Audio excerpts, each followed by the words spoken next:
సంబంధించిన వ్యక్తే డిప్యూటీ సీఎంగా ఉన్నారు. అలాగే విజయ్ గారు ఇప్పుడు తమిళనాడు నుంచి కూడా సీఎంగా ఉన్నారు. వీళ్ళు ఇప్పుడు ఎట్లాగో సినిమా పీపుల్ చాలా మంచి పొజిషన్స్‌లో ఉన్నారు కాబట్టి, ఇప్పుడు గట్టిగా కూర్చుంటేనే పైరసీ మీద యుద్ధం చేయడానికి సరైన సమయం అని నా ఫీలింగ్. ఇది ఎక్కడ చెప్పడానికి అవకాశం లేక మీ సమ్మర్ లేదు హాలిడేస్‌లో సార్. చెప్తున్నాను. డెఫినెట్‌లీ కళ్యాణ్ గారు దృష్టికి ఇది వెళ్ళింది. కళ్యాణ్ గారి సపోర్ట్ ఉంది మనకి.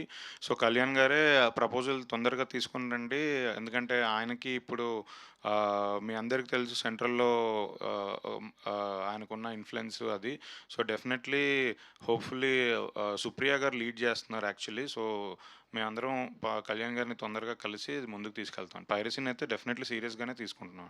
అంటే ఇక్కడొచ్చే నంబర్స్ గురించి ఇందాక సాయి రాజేష్ గారు కూడా మాట్లాడారు. కామెంట్స్ కొంటున్నామని. నిజంగా కూడా నిజంగా బాధాకరం సార్. తెలుగు సినిమా ఇండస్ట్రీ పరిస్థితి చాలా హాస్యాస్పదంగా ఉంది. ఇది మీరందరూ యాక్సెప్ట్ చేసి పైరసీని అరికడితేనే మిగతాయన్నీ కూడా జరుగుతాయి. మీరు చెప్పినట్టు ఎట్లాగూ ఈ మీకు సంబంధించి పర్సెంటేజ్ సిస్టమ్‌లోనే మీకు కరెక్ట్ అనిపిస్తే మిగతా వాళ్ళు కూడా త్వరగా డెసిషన్ తీసుకొని వీలైనంత మీ వైపు నుంచి కూడా కట్ చేయండి అని చెప్పేసి నేను కోరుకుంటున్నాను సార్. డెఫినెట్‌లీ అంటే. శ్రీకర్, యాహ్!